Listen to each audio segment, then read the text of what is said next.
இப்போ நீங்கள் பார்க்குற இந்த வீடு வந்து ஒரு வடக்கு பார்த்த வீடு. இப்போ நீங்கள் பார்க்குறது இது அந்த வீட்டுடைய தெற்கு பக்கத்தை பார்த்துக்கிட்டு இருக்கீங்க.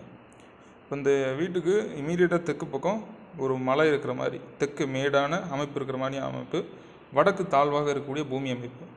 இப்போ நீங்கள் பார்க்குற படிக்கட்டு வந்து தென்மேற்கு கோயிலில் கொடுத்துருக்கோம். அதுக்கப்புறம் இப்போ நீங்கள் பார்க்குற இந்த கட்டடம் ஒரு துணை கட்டடமாக இருக்கிறது வந்து ஒரு காமன் டாய்லெட்டு. இப்போ வீட்டுக்கு தென்மேற்கில் டாய்லெட் கொடுக்கலாமான்னா தாராளமாக கொடுக்கலாம்.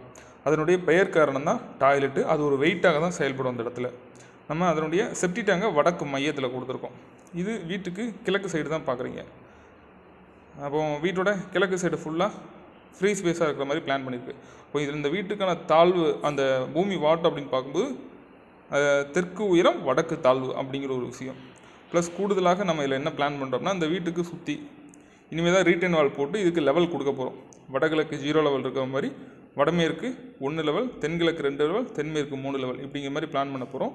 அதற்கடுத்ததாக இது வந்து வீட்டுடைய வடக்கு பக்கம். அப்படி இருக்கும்போது வடக்கு பக்கம் ஃபுல்லாக இவங்க வாலில் டைல்ஸ் ஒட்டியிருந்தாங்க. அந்த டைல்ஸ்லாம் நம்ம வந்து ரிமூவ் பண்ண சொல்லியிருந்தோம் இந்த இடத்துல.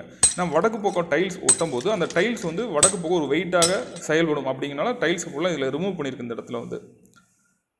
அதற்கு அடுத்ததாக இப்போ நம்ம அஸ்யூசுவல் சொன்ன மாதிரி தென்மேற்கில் அந்த படிக்கட்டு வந்துடும், கூடுதலாக டாய்லெட் வந்துடும். இது வந்து அதுக்கான பைப் லைன் அவுட்லெட் எடுத்து இப்போ நீங்கள் பார்க்குற இந்த செப்டி டேங்க் வந்து அந்த வீட்டுக்கு நார்த்து சென்டர் அப்படிங்கும்போது பாசிட்டிவில் கொஞ்சமும் நெகட்டிவில் கொஞ்சமும் இருக்கிற மாதிரி இதில் பேலன்ஸ் பண்ணியிருக்கோம். நார்த் நெகட்டிவில் வர மாதிரி உண்டு.